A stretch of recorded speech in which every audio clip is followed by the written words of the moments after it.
Block crisis management group के साथी, गांव के और बाढ़ के क्राइसिस मैनेजमेंट ग्रुप के सभी भाई बहन, सभी अधिकारी कर्मचारीगण, मेडिकल पैरामेडिकल स्टाफ, हर एक स्तर पर काम करने वाले मेरे भाई बहन और प्रदेश के मेरे प्रिय बहनों भाइयों, मेरे भांजे भांजियों, आज का दिन बहुत महत्वपूर्ण दिन है। आज अक्षय तृतीया है। आज भगवान परशुराम की जयंती है। आज ईद का पवित्र त्योहार है। मैं आप सबको शुभकामनाएं देता हूं, बधाई देता हूं और परमपिता परमात्मा से ये प्रार्थना करता हूं कि सुख समृद्धि और रिद्धि सिद्धि मध्य प्रदेश और देश की जनता की जिंदगी में आए और कोरोना संक्रमण को हम ठीक से नियंत्रित करके अपनी जनता को राहत दिला पाएं। आज मैं अपने भांजे भांजियों से माफी मांगना चाहता हूं, उनसे जिनका विवाह संपन्न होने वाला था। अक्षय तृतीया पर हजारों की संख्या में पवित्र परिणय के बंधन में हमारे बेटा बेटी बंधते हैं, लेकिन आज कोई विवाह का आयोजन नहीं हुआ, क्योंकि कोरोना के संक्रमण को देखते हुए मैंने आपसे अपील की थी कि मई महीने में कोई शादी नहीं, कोई विवाह नहीं। माफ करना मेरे बच्चों, लेकिन जिंदगी ज्यादा महत्वपूर्ण है, इसलिए विवाह ना करने का फैसला किया।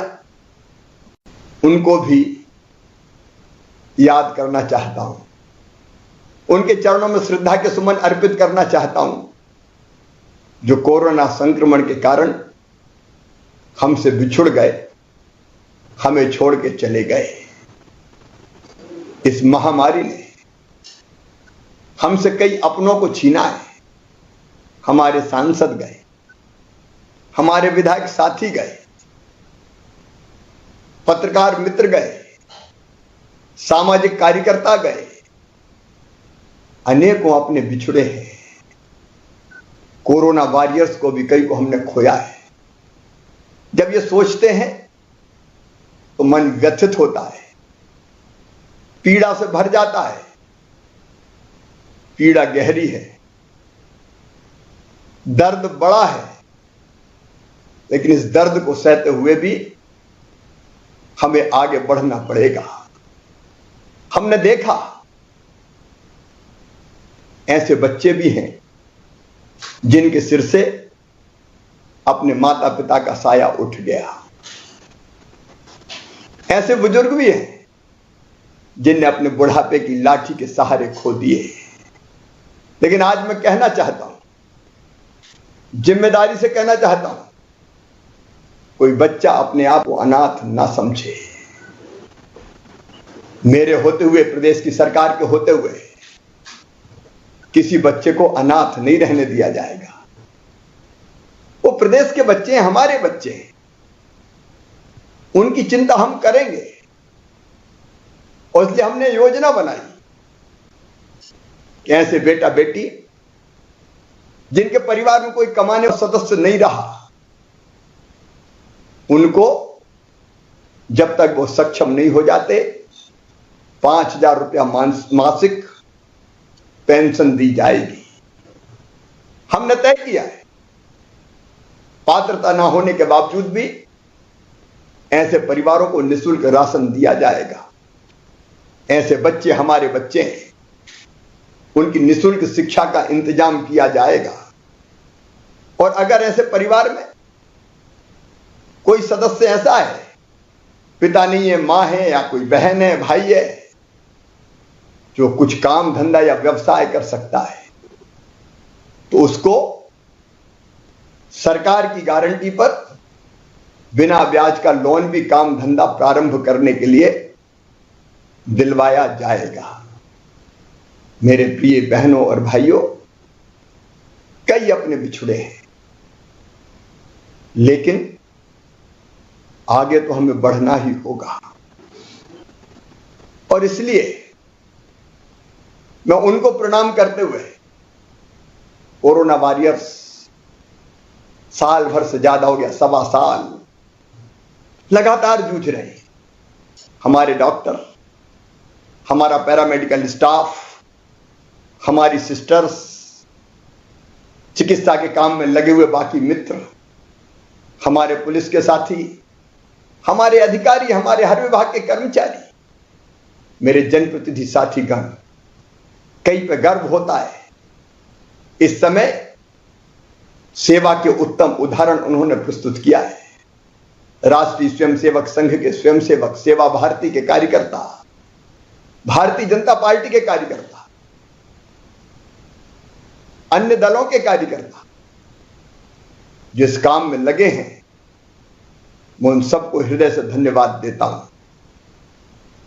आप सबके प्रयत्नों से आज मैं ये कह सकता हूं कि मध्य प्रदेश में संक्रमण की दर को घटाने में हम सफल हुए हैं, कामयाब हुए हैं। कभी 24% तक ये संक्रमण की दर पहुंच गई थी। अब 24% से घटते घटते अगर कल की हम संक्रमण की दर देखें तो ये 11.8% हो गई है। अगर साप्ताहिक पॉजिटिविटी संक्रमण की दर देखी जाए तो ये भी 14.8% है। कल जो पॉजिटिव केस आए उनकी संख्या 8,087 है। हम 13,500 तक पहुंच गए थे। रोज लगातार धीरे धीरे, तेजी से नहीं घट रहे, लेकिन धीरे धीरे पॉजिटिव केस की संख्या लगातार कम होती जा रही है। लेकिन मैं निवेदन करना चाहता हूं, हमने अभी लंबी लड़ाई लड़नी है।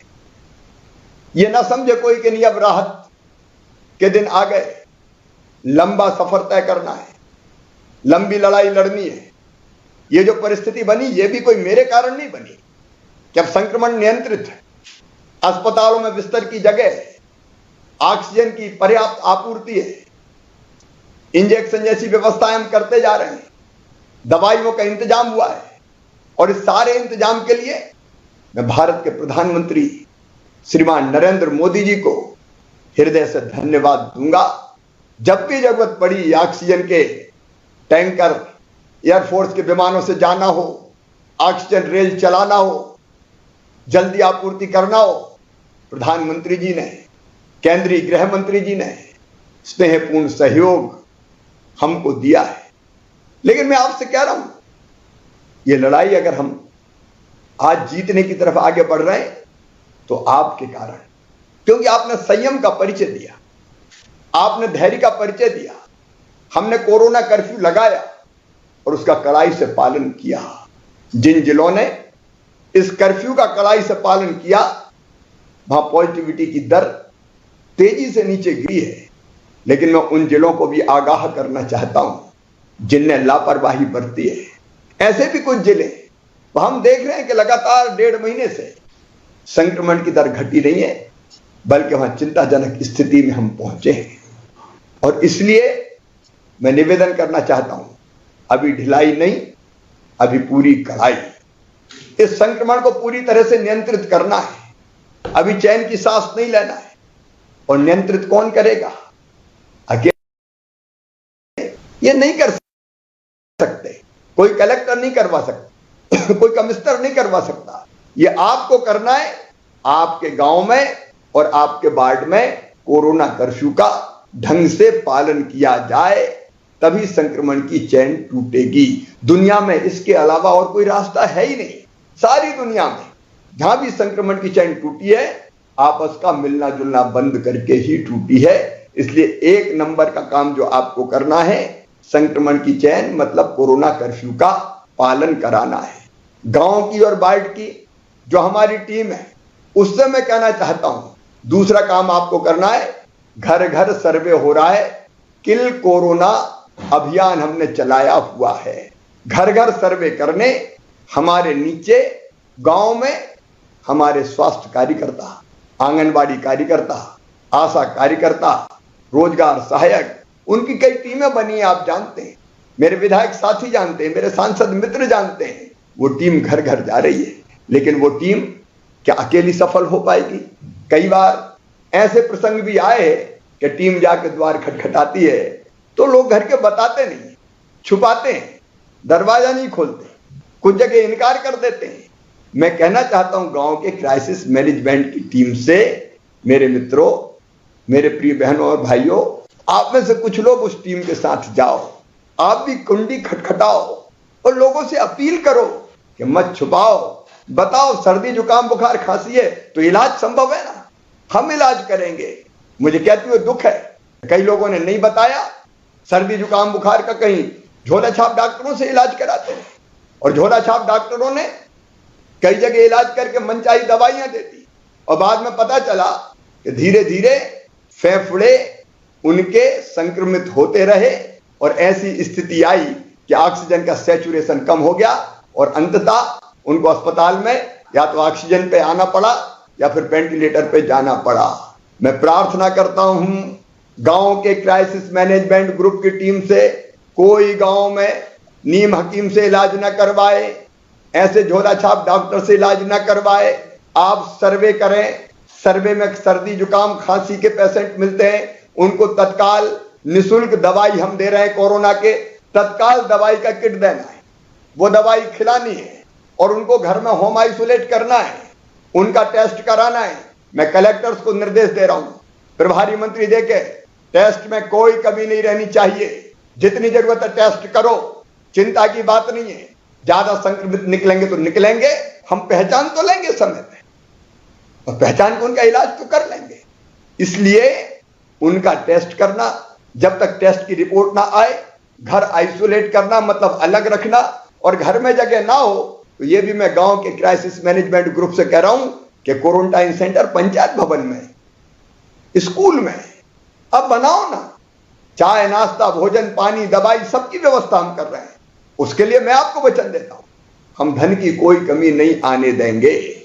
और अगर लगता है कि तबीयत थोड़ी और ज्यादा खराब है तो कोविड केयर सेंटर, आज 350 के आसपास कोविड केयर सेंटर खुले हुए हैं। आज मैंने समीक्षा की 25% बेड भरे हुए हैं, बाकी बेड खाली हैं। तो हमने कहा के लिए ये कोविड केयर सेंटर बना है, आप वहां ले जाओ ना, या तो घर में ठीक से होम आइसोलेशन, इसकी व्यवस्था कौन देखेगा? क्या अकेला मैं देख सकता हूं? आपको देखना है गांव के क्राइसिस मैनेजमेंट ग्रुप को। होम आइसोलेशन में उसकी पूछताछ फोन से की जाती है 2 बार, वो पूछताछ ठीक से हो रही कि नहीं हो रही, कोई दिक्कत तो नहीं है। आप भी चेक करते रहिए। होम आइसोलेशन से अस्पताल जाने वाले मरीजों की संख्या 0.7% है, बाकी घर पे ही ठीक हो जाते हैं। लेकिन मैं गांव में और वार्ड में अपने क्राइसिस मैनेजमेंट ग्रुप से प्रार्थना कर रहा हूं कि होम आइसोलेशन वालों की देखरेख बाहर से कर लो, फोन से कर लो, उनकी चिंता कर लो, उनको ढाढ़स दो, उनको साहस बंधाओ। योग से निरोग कार्यक्रम हमने शुरू किया है, जिसमें कई जगह, सबकी बात नहीं कर रहा है, योग प्रशिक्षक उनको प्राणायाम और आसन की भी सिखाने का काम ऑनलाइन करते हैं। अगर वहां चिंता हो गई वो ठीक हो जाएंगे मित्रों। वहां अगर लगता है कि कोविड केयर सेंटर में ले जाना है, वहां हम उनको ले जाएं। कोविड केयर सेंटर में भी दवाई, उपचार, भोजन इत्यादि की ठीक व्यवस्था है। और अगर वहां से जरूरत पड़ेगी तो वहां एम्बुलेंस है, वहां से हम अस्पताल ले जाएंगे, भगवान करे वैसी नौबत ना आ पाए। लेकिन दूसरा काम जो आपको करना है, जिसके लिए आज मैंने आपको कष्ट दिया है, गांव के क्राइसिस मैनेजमेंट ग्रुप को कि सर्वे ठीक से करवा के हम संक्रमितों की पहचान कर लें और उनका प्रॉपर इलाज हम शुरू करवा दें, ताकि उनको स्वस्थ भी कर सकें और उनकी जान भी हम बचा सकें। आपको इसके साथ एक काम और करना है, गांव का क्राइसिस मैनेजमेंट ग्रुप ही यह काम कर सकता है कि आपके गांव में राशन, शहर में भी राशन की दुकान पर मैं कह रहा हूं, वार्ड के क्राइसिस मैनेजमेंट ग्रुप से फ्री में निःशुल्क राशन देने की व्यवस्था माननीय प्रधानमंत्री जी ने 2 महीने की और हमने 3 महीने की व्यवस्था की है। अब एक व्यक्ति के पास एक महीने में कम से कम 10 किलो राशन जाना है। ये राशन ठीक से मिल जाए, इसकी मॉनिटरिंग भी बाढ़ के क्राइसिस मैनेजमेंट ग्रुप को और गांव के क्राइसिस मैनेजमेंट ग्रुप को करना है। लेकिन मिले भी ऐसे कि भीड़ ना लगे, लाइन ना लगे, नहीं तो पता चला कि राशन के चक्कर में ही संक्रमित हो जाएं। और इसलिए आप राशन की दुकान पर व्यवस्था बनवाएं। सारे कलेक्टर सुन रहे हैं, प्रभारी मंत्री जी निर्देश देंगे, ये जैसा क्राइसिस मैनेजमेंट ग्रुप तय करे उसके हिसाब से राशन के वितरण की व्यवस्था होनी चाहिए, जिससे भीड़ भी ना लगे, संक्रमण भी ना फैले और पर्याप्त मात्रा में राशन की व्यवस्था हो जाए। ये काम भी अभी क्राइसिस मैनेजमेंट ग्रुप को ही देखना है। इनके अतिरिक्त अगर गांव में संक्रमण है तो उस घर को आपको अलग थलग करना है, ताकि उस घर के लोग घूम के बाकी गांव में ना फैलाएं, प्यार से समझा बुझा के, और वो भी मानेंगे और परिवार के अन्य सदस्य साथ ना रहे। हम 2-4-5 दिन में उस घर को कंटेन करके उसको भी संक्रमण से मुक्त कर लेंगे। अगर मनरेगा की मजदूरी होनी है और गांव में संक्रमित अगर 5 से ज्यादा है तो आप मनरेगा की मजदूरी कृपया करके कुछ दिन के लिए रोक दीजिए, बाकी जरूरत है तो हम व्यवस्था कर देंगे। और जहां नहीं है संक्रमित हम मनरेगा की मजदूरी जारी रह सकती है। अगर 1-2 है तो आप जो मनरेगा की मजदूरी करे वो इस ढंग से करे कि एक दूसरे के पास भीड़ ना लगे, ऑक्सीमीटर वहां रहे, थर्मामीटर वहां रहे, ताकि उनको प्रॉपर तौर पे हम चेक भी कर पाए। ये काम भी आपको करना है। जहां तेंदुपत्ते की तुड़ाई होना है वो भी ध्यान रखेंगे कि ऐसा ना हो कि तेंदुपत्ते की तुड़ाई संक्रमित कर दें। ऐसी एक नहीं 10 चीजें निकल सकती है जिसका इंतजाम आपको करना है। मैं एक और उपार्जन की बात, किसानों से उपार्जन का काम चल रहा है। लगभग 100 लाख मीट्रिक टन गेहूं हम खरीद चुके हैं, भंडार भर दिए किसानों ने। लेकिन उपार्जन से जो किसान बचे हुए हैं वो भी एक साथ ना जाए, नंबर आने पे जाएं और इस ढंग से जाएं कि हम कम से संक्रमण को फैलने से रोक पाए। उसको भी कौन देखेगा? गांव के लोग तय करें ना कि आज इतने जाएंगे, आज ये जाएंगे, इनका नंबर ये जाएंगे, इकट्ठे ज्यादा ना जाएं। ऐसे अनेकों उपाय। और एक काम और दे रहा हूं मैं अभी आपको, जिसको ऊपर से विधायक मॉनिटर करेंगे, सांसद मॉनिटर करेंगे कि पेयजल की समस्या अगर कहीं हो तो आप तत्काल ब्लॉक के क्राइसिस मैनेजमेंट ग्रुप को बताइए। वहां विधायक जी हैं, विधायक जी के साथ साथ सीओ जनपद पंचायत है, एसडीएम है, बाकी सांसद प्रतिनिधि या सांसद जी हैं, ये लोग तत्काल व्यवस्था करेंगे। मैं यहां से कलेक्टर्स इत्यादि को सारे निर्देश दे रहा हूं ताकि पीने के पानी का इंतजाम ठीक से हो जाए और इन परिस्थितियों में जनता को कोई दिक्कत और परेशानी ना हो। ये छोटे काम लेकिन बहुत महत्वपूर्ण है। ये क्राइसिस मैनेजमेंट ग्रुप को करना है। आज एक फैसला और मैं कर रहा हूं कि क्राइसिस मैनेजमेंट ग्रुप की टीम से एक स्वास्थ्य समिति भी हम बना देंगे। ये स्वास्थ्य समिति, इसमें 3 जनता के प्रतिनिधि रहेंगे और 2 शासकीय रहेंगे और चौकीदार को हम ये जवाबदारी दे रहे हैं कि गांव में सर्दी जुकाम बुखार है वो तत्काल सूचित करे। ये सूचना देने का काम बरसों से हमारे चौकीदार साथी करते रहे हैं ताकि वहां टीम भेज के सर्वे करवाया जा सके। ये स्वास्थ्य समिति स्वास्थ्य की चिंता करे, चौकीदार सूचना देने का काम करे। और इस समिति में क्राइसिस मैनेजमेंट की आज मैं गांव के पटेल को, मुकद्दम को, तड़वी को, जो बहुत महत्वपूर्ण भूमिका का निर्वाह गांव में करते हैं, उनको भी जोड़ने का निर्देश दे रहा हूं। ये हो गया गांव का क्राइसिस मैनेजमेंट ग्रुप का काम। बाढ़ के क्राइसिस मैनेजमेंट ग्रुप को घर घर सर्वे नहीं हो रहा शहर में, नगर पंचायत में तो हो रहा है, नगर पालिका नगर निगम में घर घर सर्वे नहीं हो रहा। वहां कोविड सहायता केंद्र खोले हैं, फीवर क्लिनिक खोले हैं। सर्दी जुकाम बुखार है, आप गाड़ी घुमाइए, अपील कीजिए कि किसी को जरूरत है, नगर निगम नगर पालिका गाड़ियां घुमाए, आपके गाइडेंस पे घुमाए और वो ये बताएं कि कोविड केयर सेंटर पर अगर सर्दी जुकाम बुखार है तो तत्काल आए, वहां टेस्ट भी हो जाएगा, दवाइयों का वितरण भी हो जाएगा।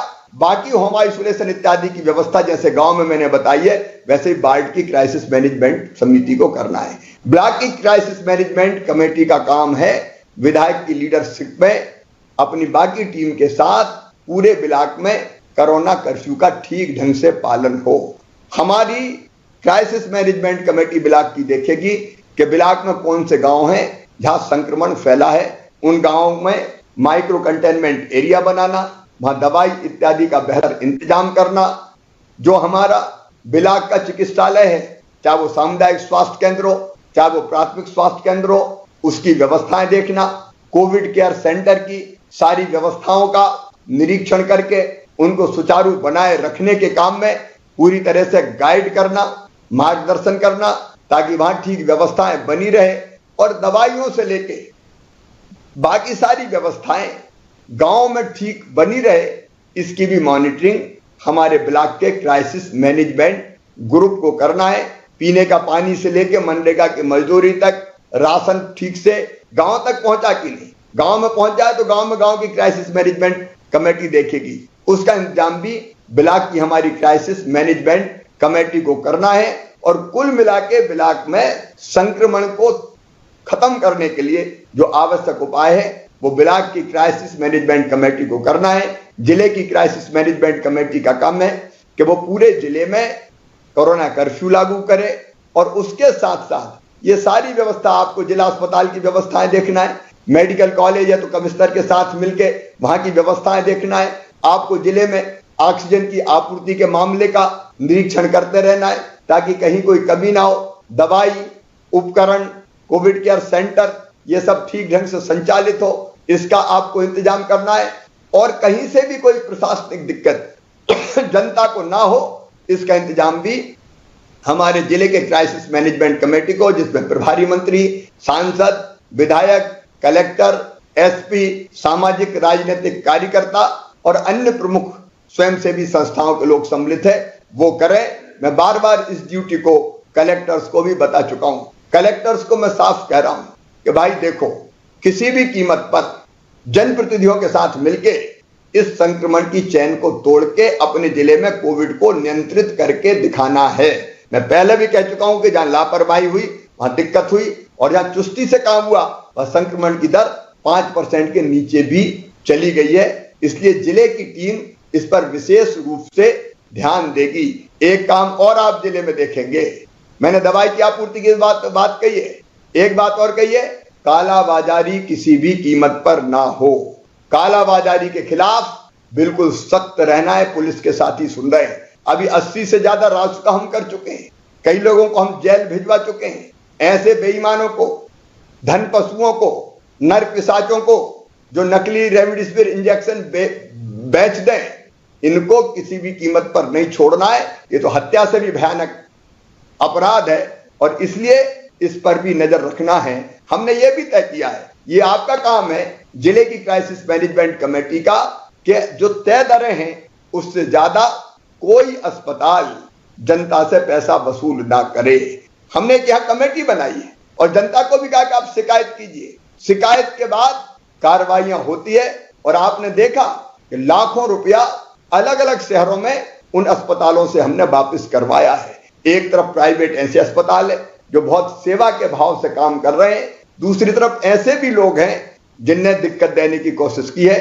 जो सेवा के भाव से काम कर रहे हैं उनको हम प्रणाम करते हैं, लेकिन जिन्होंने गड़बड़ की है उनको हम छोड़ेंगे नहीं, वो ये समझ ले।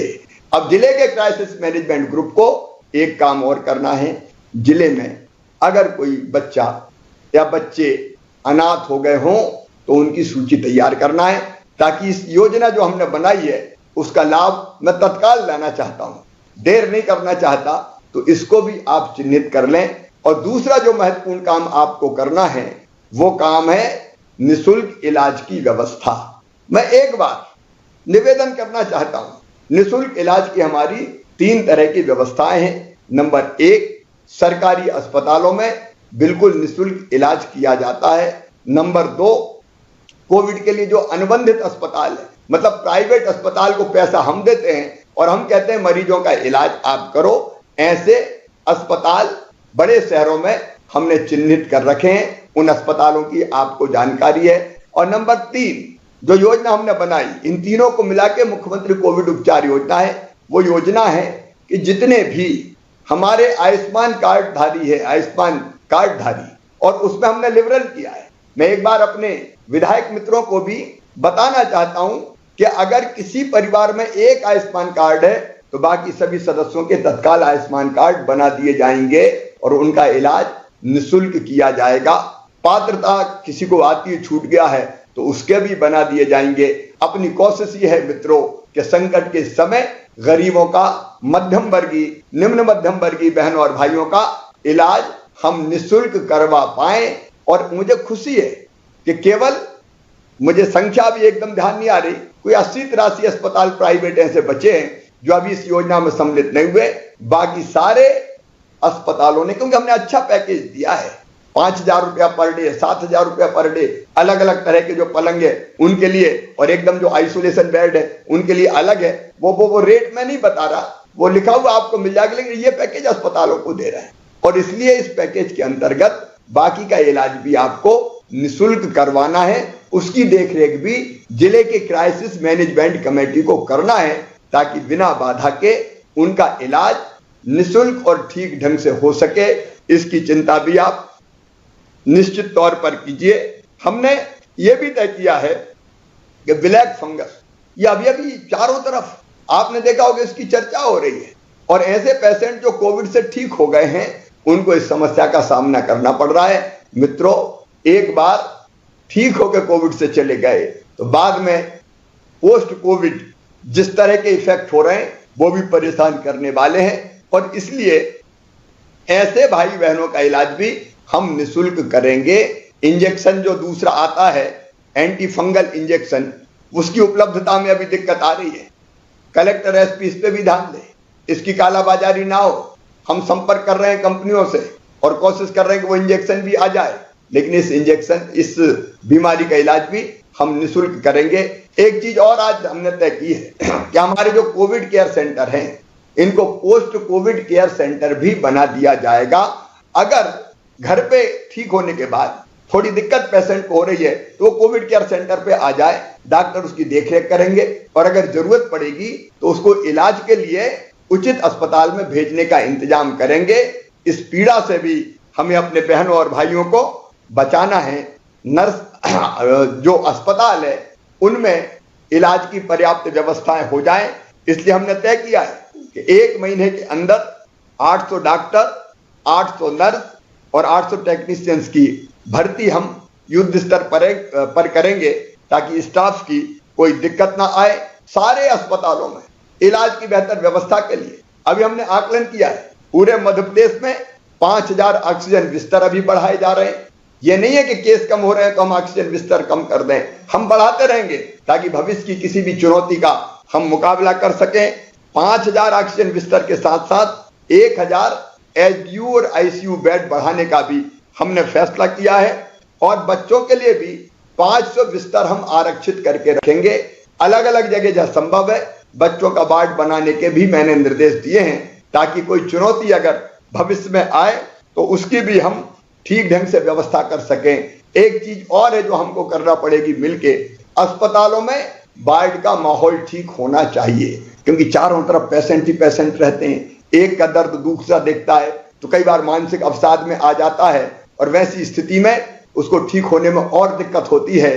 तो उस अस्पताल के वार्डों का भी हम ठीक प्रबंधन कर सकें, ये सुझाव मेरे पास कई जगह से आए हैं। इसलिए अतिरिक्त लोगों की भर्ती के साथ साथ मैं एक भावपूर्ण अपील करना चाहता हूं, वो मित्र जो कोविड से ठीक हो गए, जिनकी एंटीबॉडी बन गई है, क्या वो कोरोना वॉरियर्स बन सकते हैं? क्या अपनी सेवाएं कुछ निश्चित सीमा तक, कुछ निश्चित मर्यादाओं में वो कोविड के पेशेंट्स के लिए दे सकते हैं?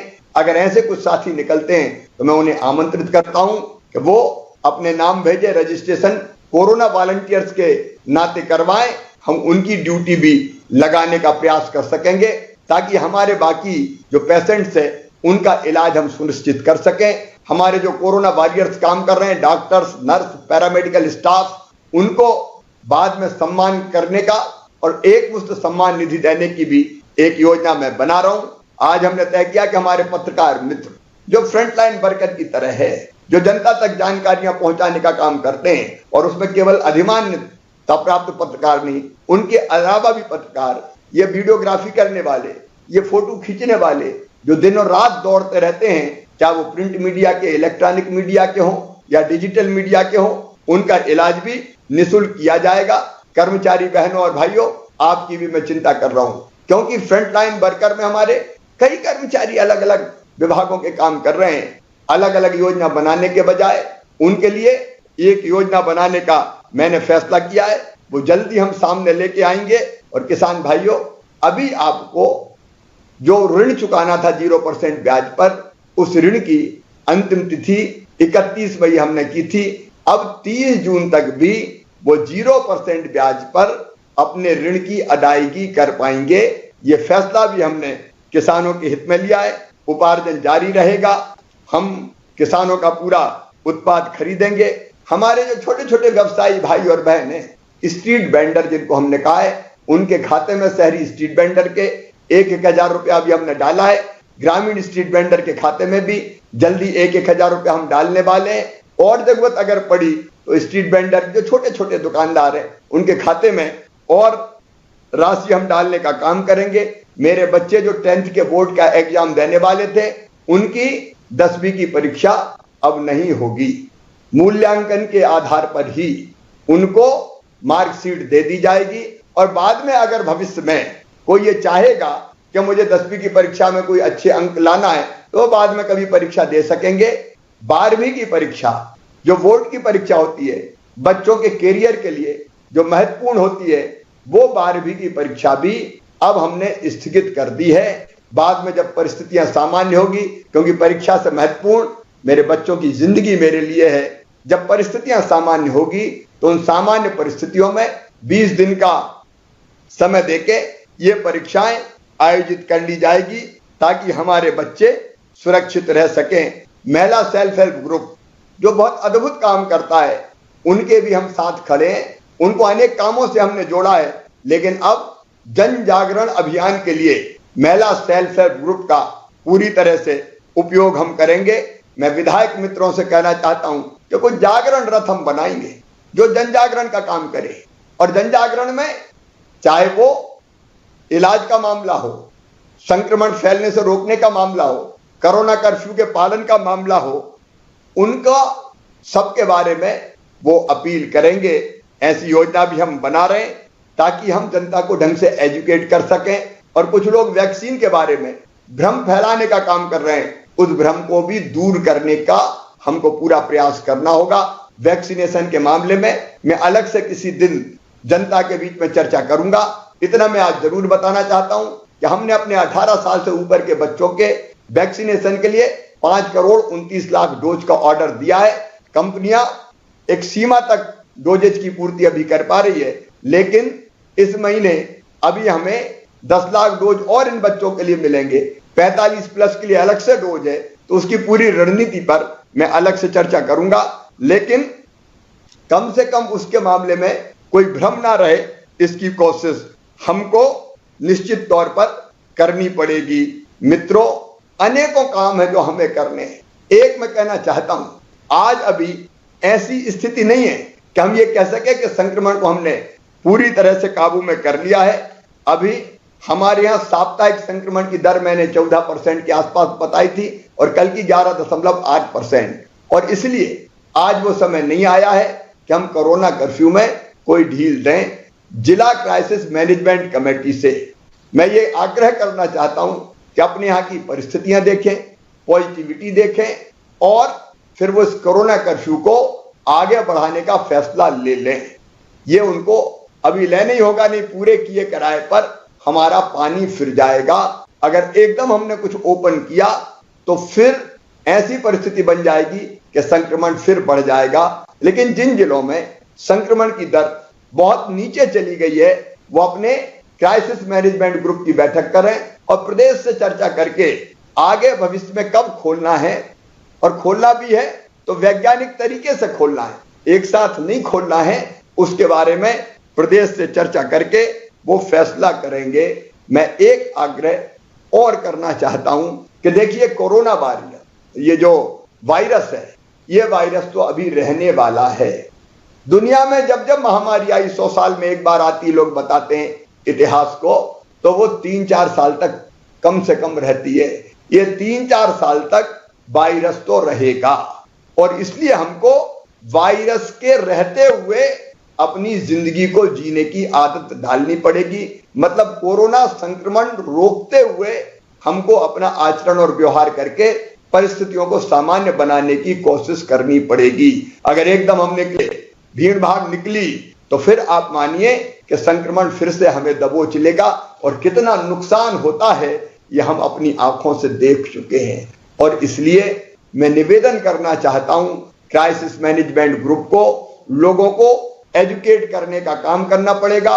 गांव के लोगों को भी और शहर के भाई बहनों को भी सबको समझना पड़ेगा कि कोरोना संक्रमण रोकने के अनुरूप व्यवहार करते हुए हमें जीने की आदत डालनी पड़ेगी। मतलब अब कुछ समय तक भव्य और बड़े आयोजन नहीं होंगे, भीड़ भरी शादियां नहीं होगी, अलग अलग तरह के कार्यक्रम जिनमें भीड़ इकट्ठी होती है वो प्रतिबंधित अभी लंबे समय तक रहेंगे। मास्क लगाना, दूरी बना के रखना, परिस्थिति सामान्य होने के बाद भी और बार बार हाथ धोते रहना, इसको अपने दिनचर्या का अंग बनाना पड़ेगा। एक अपील और मैं अपने प्रदेश के बहनों और भाइयों से करना चाहता हूं। देखिए, हम अपनी जीवन शैली बदलें, और जीवन शैली बदलने का अर्थ यह है कि जो योग या व्यायाम कर सकते हैं जरूर करें। मैं तो सबसे अपील करूंगा, जरूर करें। यह शरीर को स्वस्थ रखेगा। शरीर की रोग प्रतिरोधक क्षमता बढ़ानी पड़ेगी। एक बढ़ेगी टीकाकरण से और दूसरी बढ़ेगी अपने आचरण से। इसलिए योग, व्यायाम, प्राणायाम उचित शिक्षक से सीख लीजिए, उसको अपने जीवन का अंग बना लीजिए। सूरज के संपर्क में रहना भी सीखिए, वो पावर हाउस है हमारा, और सूरज की धूप भी नई ऊर्जा और ताकत हमको प्रदान करती है। और भोजन में भी मेरा निवेदन है, क्योंकि मैं आपके परिवार का सदस्य हूं। हमारे प्राचीन ऋषियों ने कहा है भोजन कैसा करना चाहिए, तो उन्होंने कहा हितभुक, मितभुक, ऋतभुक। हितभुक मतलब शरीर के लिए जो हितकारी हो आप वही खाओ। मितभुक का मतलब भूख से थोड़ा कम खाओ। और ऋतभुक का मतलब ऋतु में जो चीजें, जो फल सब्जियां और बाकी चीजें पैदा होती है उनका सेवन करो। हम खाने के लिए ना जिए, अच्छा स्वास्थ्य रखने के लिए खाएं। ये मेरा आपसे निवेदन है। और एक बात और, हम ऑक्सीजन प्लांट लगा रहे हैं, 100 से ज्यादा ऑक्सीजन प्लांट पूरे मध्य प्रदेश में लग रहे हैं। युद्ध स्तर पर लगाने का हम प्रयास करेंगे। इनमें से अनेकों जून में ही प्रारंभ हो जाएंगे, यह हमारी कोशिश है, क्योंकि आगे ऐसे संकट को हम आने नहीं देंगे। उसके लिए हम दिन और रात काम कर रहे हैं। लेकिन ऑक्सीजन का सबसे बड़ा प्लांट है तो वो तो है पेड़ पौधा। मैं रोज आजकल एक पौधा बिना किसी गैप के लगाता हूं। आप अपने जीवन में पेड़ लगाने को, मतलब ऑक्सीजन प्लांट लगाने को एक आवश्यक स्थान दीजिए। हर ऐसे प्रसंग पर जब आनंद और प्रसन्नता का वातावरण परिवार में हो, पेड़ जरूर लगाएं। और अंत में फिर मैं आप सबसे एक बार फिर अपील करना चाहता हूं, मेरे मित्रों, संक्रमण की दर अभी घटी है, लेकिन खतरा अभी टला नहीं है। इस खतरे को पूरी तरह से समाप्त करने के लिए अभी लड़ाई हमको सबको मिलकर लड़नी है। अकेला मुख्यमंत्री, मंत्री, सांसद, विधायक नहीं, पूरे प्रदेश की जनता सारे मतभेद भूल के एक हो जाएं, इकट्ठे हो जाएं, और गांव से लेके राजधानी तक, वार्ड से लेके कलेक्ट्रेट तक सारी जनता, नेता, प्रशासनिक अधिकारी, कर्मचारी एकजुट होकर इस लड़ाई को मिलके लड़ें। मुझे पूरा विश्वास है कि मध्य प्रदेश को संक्रमण नियंत्रण करने की दृष्टि से एक आदर्श राज्य बनाकर ही हम चैन की सांस लेंगे। मध्य प्रदेश को पूरी तरह से संक्रमण से हम मुक्त करेंगे आपके सहयोग से। तो मेरे साथ संकल्प लीजिए कि हम मिलके इस संक्रमण को रोकने के हर उपाय को करेंगे। जनता करेगी, जनप्रतिनिधि करेंगे, प्रशासनिक अधिकारी करेंगे, और हम सब मिलके इस संक्रमण की चैन को तोड़ के प्रदेश को कोरोना से मुक्त कराएंगे। और आगे भी अपना व्यवहार ऐसा रखेंगे जिससे संक्रमण ना फैल पाए। मैं आत्मविश्वास से भरा हूं, दुखी जरूर हूं इसलिए कि हमने कई अपनों को खोया है, लेकिन आगे ये नुकसान किसी भी कीमत पर नहीं होने देना है। और इसलिए समर्पित भाव से मिलके हमको इस संक्रमण के खिलाफ ये लड़ाई जारी रखना है। मुझे पूरा विश्वास है हम जीतेंगे, मानवता जीतेगी और कोरोना हारेगा। अंत में परमात्मा से, भगवान से यही प्रार्थना करते हुए कि हे भगवान, हमें असदोमा सद्गमय, असत से सत की ओर, तमसोमा ज्योतिर्गमय, अंधकार से प्रकाश की ओर, और मृत्योर्मा अमृतम गमय, मृत्यु से अमृत की ओर ले चल। और यही प्रार्थना करते हुए कि सर्वे भवन्तु सुखिनः, सर्वे सन्तु निरामया, सर्वे भद्राणि पश्यन्तु, मां कश्चित् दुर्भाग् भवेत्। सब सुखी हो, सब निरोग हो, सबका मंगल हो, सबका कल्याण हो। लेकिन याद रखें, ये तब होगा जब हम मिलके ऐसा प्रयास करेंगे, हम सफल हो। यही प्रार्थना है। बहुत बहुत धन्यवाद।